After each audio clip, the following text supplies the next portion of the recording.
Welcome to the program. I'm Jeff Schechtman.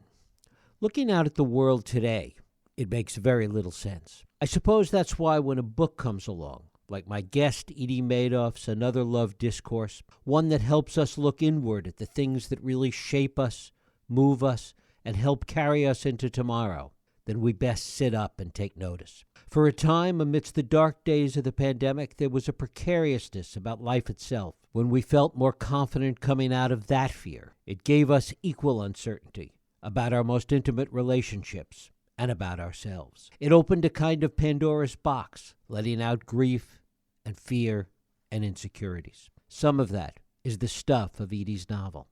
Edie Meidav is the author of Kingdom of the Young, a collection of short fiction, as well as the novels Lola, California, Crawl Space, and The Far Field. Her work has been recognized with numerous awards and prizes. She's a senior editor at the journal Conjunction and teaches in the MFA program at the University of Massachusetts Amherst. It is my pleasure to welcome Edie Meidav back to this program to talk about her newest work, Another Love Discourse. Edie, thanks so much for joining us. Jeff, thank you so much for having me. It's such a joy and grace always to get to hear and talk with you. Well, it's great to have you here. One of the things that is immersed in this story, and there's no way to escape it, and it's during the time you wrote it, is the pandemic. Talk a little bit about how that impacted you and how it works its way into Another Love Discourse, first of all. Yes, what a good question. I began this book truly as a survival mechanism. So many of us had that feeling of collective unhusking when the pandemic broke. And there was a feeling of, why not just go for broke? Why don't we just head for, what is true in our human relationships? Let's see what our priorities are. It was a collective sifting of priorities. And in my case, I was living, in Massachusetts. Suddenly there were 7 to 10 beings in my house. It's complex. Some were animal and some were others. I can explain. And I was teaching a course called Confessions and Rants at UMass Amherst MFA, where I teach creative writing. And I had this unusual pedagogy that I've evolved over some years, which is that I collect maybe 50 books and I summarize them for each course. And then on the first day, I go out of the class for 15 minutes and I say to the class, okay, you guys need to be stakeholders in your knowledge. Choose the books we're going to discuss. We're going to 9 to 10 or whatever for the semester, and I'll come back. And to my great blessing, good fortune, the class chose Barth's A Lover's Discourse. Then the pandemic hit. We were suddenly, on, all pixelated screens to one another. It was really quite intimate. It reminded me, I did not live through this time, but it felt as if it were the early days of the Vietnam War, as if we were gathering around the computer hearth to get warmth from talking about a book. And this is really quite an unusual book, A Lover's Discourse by Roland Barthes, the French 60s, 70s literary theorist, because he breaks it up with these little chapter headings. So just to survive, I would go out to this shed out back and write the name of one of his chapter titles and use it as a literary prompt to write to and from what was happening around me. Now, this book, Another Love Discourse, my book that just came out, it's not a memoir, but the nouns resemble my life. The verbs are quite different. The adjectives are quite different. And that is to not only protect the innocent, but also to give me a feeling of, freedom and creative play. One of the things about it is there seems to be, and you capture this in a way, almost a second wave of what happened during the pandemic. That at first there was this precariousness about life itself and everybody was terrified. And that sparked a lot of introspection in some respects. Then once it became clear that probably wasn't going to happen, there was kind of a hangover from it, which in many ways seemed to have a more profound impact than the first wave itself. Yes, I love that you say that. It's so interesting. There's this section in the beginning of the book where I name exactly what you're talking about. It felt to me as if we were pulling a rip cord, of a parachute in that first shock, and we were all just hanging on. And then now we are forever going to be in this float. We're not quite sure if we're going to ever hit the ground again in the same way, if the ground exists.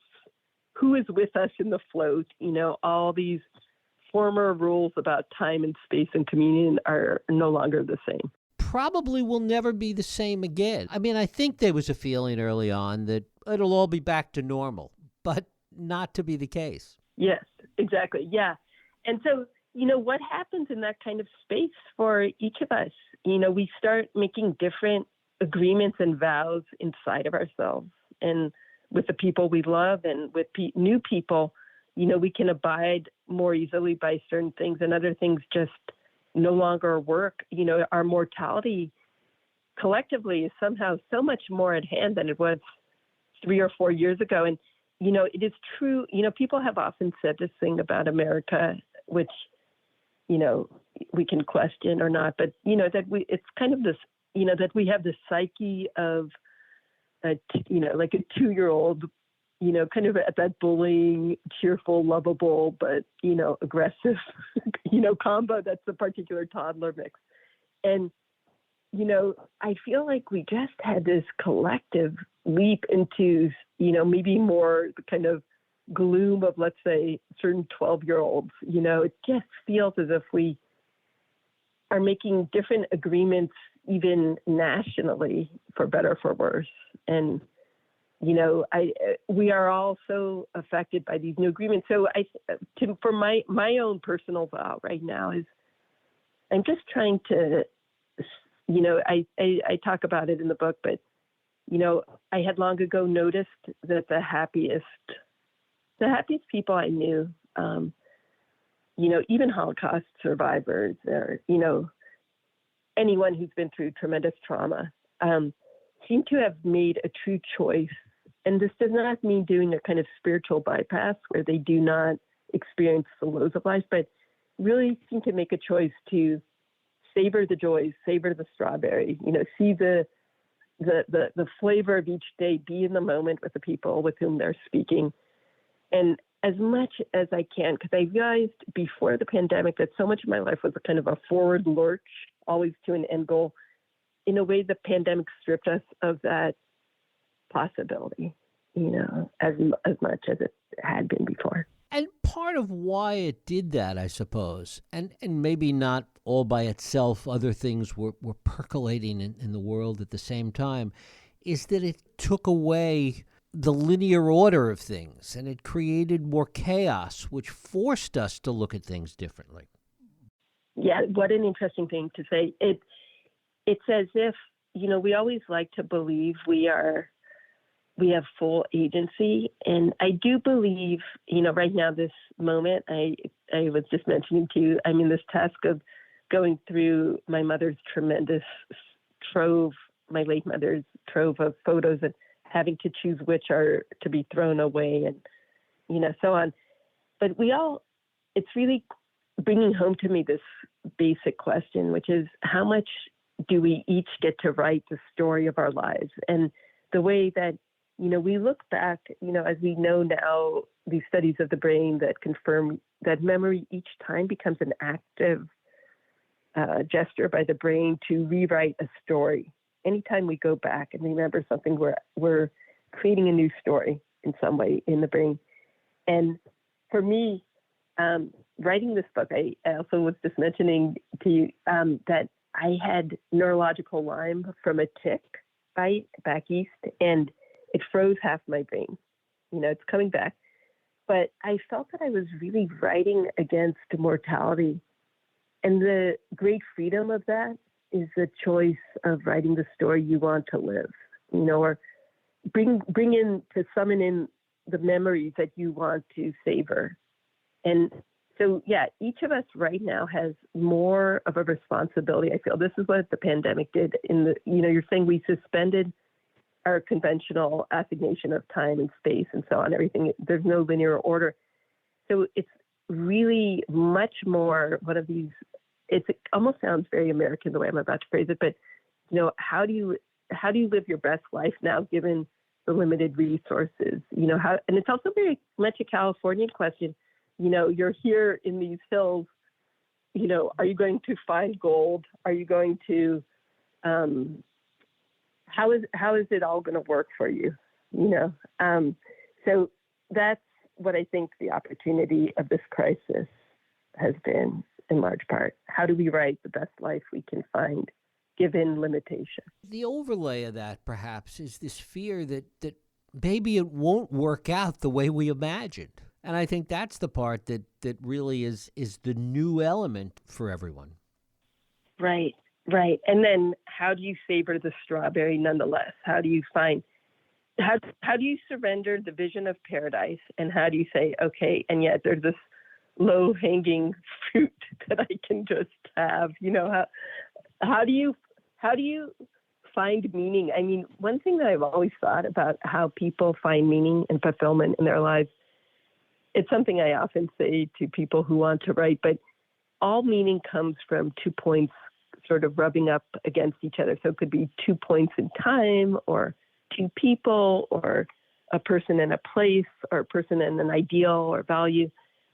And, in our current moment, the way that we need to find meaning, we just are really trying to make sure that whatever we're attaching ourselves to is something that we actually in our interior care about deeply. So much is getting chucked aside. How do we each day find a way to focus on the things that really matter? And yet also not, then, there are the bills to pay and the calls to answer and the logistics of life. And how do we also somehow find some way to savor? You teach students at UMass Amherst. Is it different for a younger generation that doesn't come to all of this with the same baggage that the rest of us, the boomers, do? So I will say I'm supposedly Generation X in the sense that we were supposed to be the nihilistic generation that didn't care about anything, that grew up under, various presidents.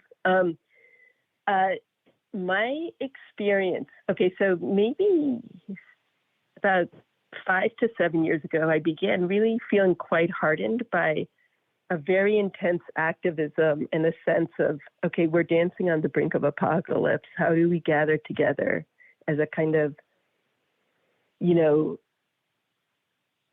some kind of consortium? How do we find a way to put our problems aside and make a change?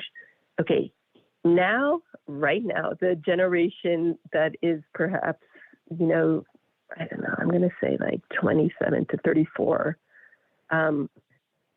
that generation still has some idealism.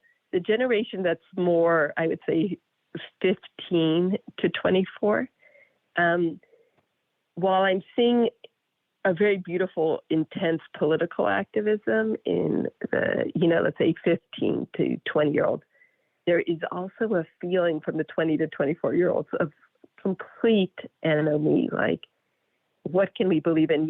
A lot of these kids, in their lives, they've seen school shootings, and they've seen, climate change, and they've seen the pandemic, and they've seen all sorts of things that are just not making them find. So what I'm actually seeing is that sometimes they feel like the old souls of the boomers in some way, the ones who really believe that they are only holding on to one or two ideals, and everything else seems kind of disposable and sad. I don't mean to be bleak about it. I'm actually seeing some great signs of hope in this younger generation coming up. Like, from their nihilism is growing a kind of, there'll be a very strong flower. May take a while, however. Yeah, it's complex. Talk a little bit about the use of images in Another Love Discourse, because they're an important part of it too. Right. So, one thing I wanted to do with this novel is I had been feeling for a while, I'd written this other work where I felt like I was like a chess player working at a remove, that I knew how to write a novel and take the reader on a certain journey. but I wanted to do something that turned me inside out and turned the form inside out. So I didn't begin with this a priori idea, like I am going to write a novel that, explodes form. But it seemed in a fractured time to have a fractured form invites in more intimacy. My real goal was to bring the reader by the hand every step of the way and to really focus. I think our attention span is so different now.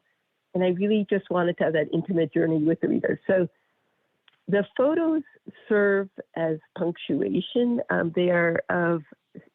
Most of them, I took a few and gave them to my friend. I'll tell you who she is. She's kind of like this wild outsider artist who lives along Highway 5 in the desert above LA, or near Valencia. Cécile Bouchier, this wild Dutch woman living in a huge kind of decommissioned compound. It's not quite outsider art, but she has a kind of outsider art sensibility, and her photos are so strikingly beautiful. And so as I was beginning to write, she's maybe 69 and just is quite an active artist and ready to be discovered. As I was writing, I asked her if she would contribute some photos, and sometimes I would send her a photo and say, "Can you doctor it?"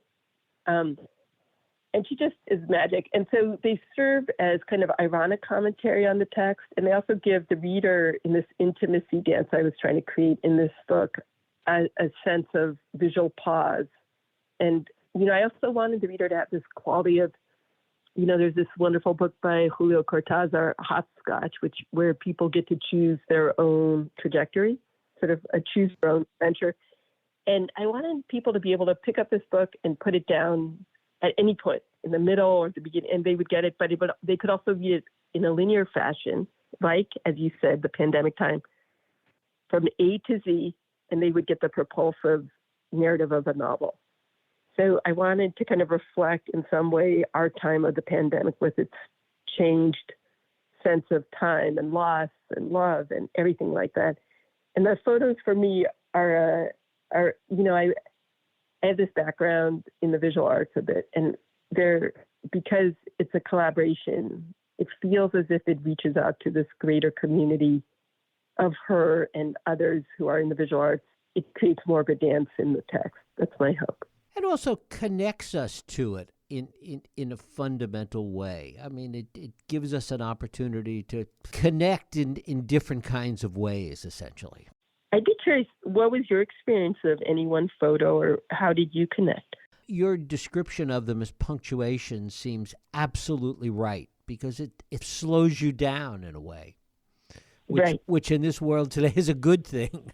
Yes. When you say that, it makes me think of this thing when I was studying painting that they would say, let's say in Renaissance painting, when you see the folds, how you always see the drapery in all these paintings, so much drapery.